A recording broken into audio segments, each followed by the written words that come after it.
میرے پیارے آقا صلی اللہ تعالی علیہ وسلم کے پیارے دیوانوں،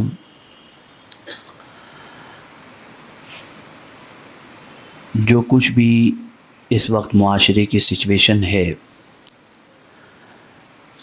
اس سے کوئی بھی سلجھا ہوا یا سمجھدار انسان ناواقف نہیں۔ سوشل میڈیا کی وجہ سے، سوشل پلیٹ فارم کی وجہ سے معاشرہ پورا تباہی اور بربادی کے دہانے پر ہے۔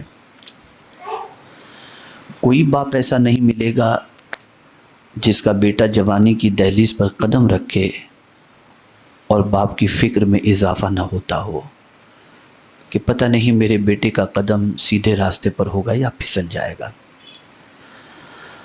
بیٹی جوان ہوتی ہے تو ماں کی فکر بڑھتی چلی جاتی ہے کہ کہیں میری بیٹی کا قدم پھسل نہ جائے۔ اور جیسا کہ آج کل آپ اخبارات کے اندر اور الیکٹرانک میڈیا کے اندر ڈرگس کے سلسلے میں دیکھ رہے ہیں، تو اس کو بھی لے کر کے ہر ماں باپ پریشان ہے۔ اچھا، پریشانی کا سلسلہ یہیں تک نہیں رکتا،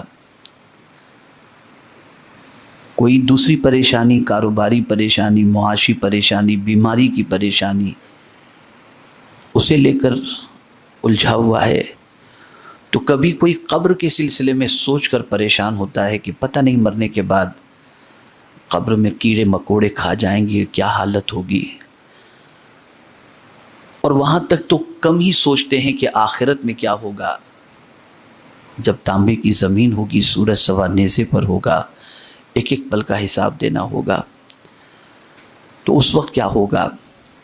وہاں تک تو آدمی سوچ نہیں رہا ہے، اس کی سوچ صرف دنیا کی حد تک، یا کبھی کسی کا انتقال ہو گیا تو قبر کے سلسلے میں سوچتا ہے۔ تو اب یہ ساری پریشانیوں کا سولوشن کیا؟ بچے کو برائی سے بچانا ہے تو اس کا سولوشن کیا؟ بچی کو سیدھے راستے پر چلانا ہے، اس کا سولوشن کیا؟ قبر کی تکلیف کا مسئلہ تو اس کا سولوشن کیا؟ بیماری اور روزی کی تنگی کا مسئلہ تو اس کا سولوشن کیا؟ میدان محشر میں جب باپ بیٹے کو چھوڑ کے بھاگ رہا ہوگا تو ادھر کا سولوشن کیا؟ تو اس حدیث میں آقا کریم صلی اللہ علیہ وسلم نے ہر ایک کا سولوشن بتا دیا۔ اور حدیث کیا ہے؟ تم میں کا کوئی شخص اس وقت تک کامل مومن نہیں ہو سکتا جب تک کہ اپنے ماں باپ، بیوی بچے اور سارے انسانوں سے زیادہ مجھ سے محبت نہ کرے۔ ہر پریشانی کا سولوشن آقا کریم صلی اللہ علیہ وسلم نے خود سے محبت کو بتایا۔ اب آپ سوچیں گے کیا حضور صلی اللہ علیہ وسلم سے محبت کرنے کی وجہ سے، سب سے زیادہ محبت کرنے کی وجہ سے ہماری پریشانیاں دور ہو جائیں گی؟ تو میں یہاں ایک جملہ عرض کروں کہ اس محبت میں کمی ہی کی وجہ سے ساری پریشانیاں پیدا ہوتی ہیں، اور جب یہ عشق حضور سے سچا ہو جائے تو ساری پریشانیاں دور ہو جایا کرتی ہیں، ساری پریشانیاں دور ہو جایا کرتی ہیں۔ یہ عشق کام آتا ہے، سرکار کا عشق کام آتا ہے۔ آپ کو بتاؤں، کلمہ پڑھنے والا شاید ہی کوئی ایسا کم نصیب ہوگا جس کی خواہش یہ نہ ہو کہ میں حضور صلی اللہ علیہ وسلم کا دیدار کروں۔ ہم اور آپ خواب میں دیدار کی تمنا کرتے ہیں، اور جنہوں نے حضور صلی اللہ علیہ وسلم کا زمانہ پایا اور عشق بھی ہے حضور صلی اللہ علیہ وسلم کا، تو سب کچھ چھوڑ کر حضور کے پاس چلے گئے کہ اٹھیں تو حضور کو دیکھیں، بیٹھیں تو حضور کو دیکھیں، چلیں تو حضور کو دیکھیں۔ بلکہ حضور کے قدموں میں مرنا وہ اپنی زندگی کی معراج تصور کرتے تھے۔ لیکن آپ دیکھیں، ہے نا فکر ماں باپ کو کہ بیٹے کا کیا ہوگا؟ آپ کو بتاؤں، حضرت اویس قرنی رضی اللہ تعالی عنہ زبردست عاشق رسول، زمانہ پایا حضور صلی اللہ علیہ وسلم کا۔ آقا کریم صلی اللہ علیہ وسلم مدینہ منورہ میں تشریف فرما ہیں، اور حضرت اویس قرنی رضی اللہ المولا تبارک و تعالی عنہ قرن کے اندر تشریف فرما ہیں. جانا چاہیں جا سکتے تھے اور جا کر حضور صلی اللہ علیہ وسلم کا دیدار کر کے صحابیت کا مقام حاصل کر سکتے تھے.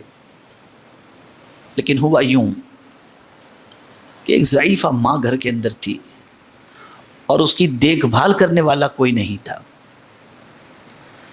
اب حضرت اویس قرنی رضی اللہ تعالیٰ عنہ کو خیال آیا کہ میں اگر میری ماں کو یوں ہی چھوڑ کے حضور کی زیارت کے لیے چلا جاؤں تو میری ماں تکلیف میں گرفتار ہوگی، کوئی خدمت کرنے والا نہیں، بیچاری بھوکی رہے گی، اس کی پریشانی کون دیکھے گا، اس کو تکلیف اس کی کون دور کرے گا. دل چاہ رہا ہے کہ مدینے جا کر حضور کو دیکھوں. ہم گنبد خضرا دیکھنے کے لیے ترستے ہیں اور وہ حضور کو پانے کے بعد، زمانہ پانے کے بعد حضور کو دیکھنے کے لیے تڑپ رہے تھے. لیکن جہاں قدم اٹھانے کا ارادہ کرتے بے چین ماں نظر آ جاتی. یا اللہ میں اس کو کس کے حوالے کروں. اسی سچویشن کے اندر وہ مدینے نہیں جا سکے. حضور کا زمانہ پایا لیکن سرکار صلی اللہ علیہ وسلم کی ظاہری دیدار سے صحابیت کا شرف حاصل نہیں کیا. لیکن قربان جائیے سچا عشق تھا حضور سے.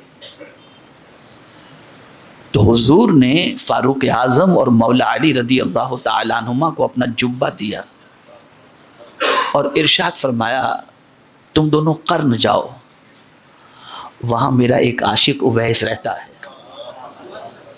اس عاشق کو میرا یہ جبہ دینا اور کہنا میری امت کے لیے دعا کرے. صحابہ کو تابعی کے پاس بھیجا جا رہا ہے اور حضرت اویس قرنی کے پاس یہ دونوں صحابہ پہنچے.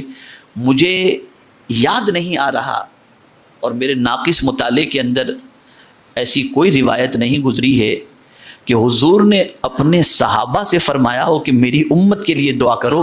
لیکن اے اویس تمہاری عظمتوں پر قربان کہ تم سے حضور فرما رہے ہیں کہ میری امت کے لیے دعا کرو. میں پوچھنا چاہتا ہوں وہ کون سا عشق تھا جنہوں نے ماں کی خدمت کے لیے ان کو آمادہ کر رکھا تھا. تو پتہ چلا کہ جب عشق رسالت مآب صلی اللہ علیہ وسلم ہوتا ہے نا تو پھر سچویشن کیا ہوتی ہے. جس سے عشق ہوتا ہے اس کی خوشی کا بندہ خیال کرتا ہے کہ میرے محبوب کو کیا پسند ہے. ویسے قرنی کی پسند یہ تھی کہ مدینے جا کر حضور کو دیکھوں اور حضور کی پسند یہ تھی کہ تو قرن میں رہ کر کے ماں کی خدمت کر. حضرت اویس قرنی نے اپنے آقا کی پسند کا خیال کیا اور ماں کی خدمت کر کے مصطفیٰ جان رحمت کو خوش کر دیا. ہم اپنے بچوں کو کیا پلاتے ہیں؟ مائیں فگر خراب نہ ہو جائے اس کے لیے خود کا دودھ بھی نہیں پلاتی، ڈبے کا دودھ پلاتی ہیں. مجھے یاد نہیں ہے کہ کوئی گھر ایسا ہو جہاں پر آج کل کی مائیں اپنے بچوں کو رات کو سونے سے پہلے حضور پر درود پڑھنے کی تعلیم دیتی ہوں. نہیں، ایسا بہت کم گھر ہوگا. ہمارے بچے ڈانس کرتے ہیں تو مائیں خوش ہوتی، میرا بچہ تو فلاں پکچر کے ہیرو کے اور اس پکچر کے اس کے اوپر پورا پورا ڈانس کر لیتا ہے. اور پھر یہی بچہ جب بڑا ہو کر ماں کو دھتکارتا ہے تو ماں کہتی ہے میرا بیٹا بگڑ گیا، مجھ پر توجہ نہیں دیتا.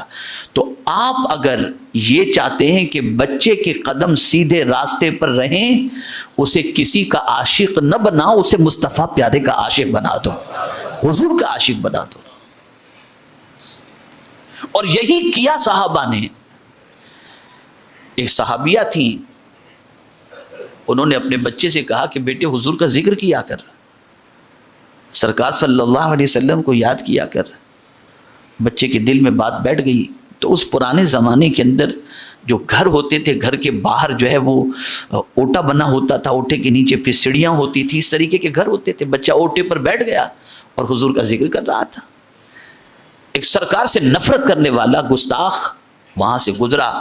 جیسے ہی ننھے سے بچے کو حضور کا ذکر کرتے دیکھا، اس نے اس بچے سے کہا چپ ہو جا. بچہ پھر بھی ذکر کر رہا ہے. اس گستاخ نے اٹھا کر 2-3 تماچے لگا دیے. بچے نے اور ذکر شروع کر دیا. وہ ذکر کرتا ہی جا رہا ہے، وہ مار رہا ہے، وہ ذکر کر رہا ہے. جب وہ تھک گیا اور چلا گیا اور کچھ دیر کے بعد بچہ اندر گیا گھر کے اندر، تو ماں نے دیکھا چہرہ بچے کا سجا ہوا ہے. ماں نے پوچھا بیٹے کیا بات ہے، تیرے چہرے پر یہ نشان کس چیز کے، کس نے تجھے مارا؟ ماں میں ذکر کر رہا تھا، ایک شخص کو میرا ذکر کرنا پسند نہیں آیا اور اس نے مجھے مارا. اب ماں کا سوال سنو. ماں پوچھتی ہے بیٹا اس کے مارنے پر تو نے ذکر چھوڑا تو نہیں؟ بند تو نہیں کیا. نہیں ماں تو نے کہا تھا نا کہ ہر مصیبت کا علاج ذکر رسول ہے, تو میں اور کرتا رہا. وہ مار کر تو تھک گیا, میں ذکر مصطفیٰ سے نہیں تھکا. وہ مار کر تھک گیا لیکن میں ذکر رسول سے نہیں تھا. یہ مائیں تھیں, یہ مائیں تھیں جو اپنے بچوں کو سرکار سے ایسا عشق سکھاتی تھیں.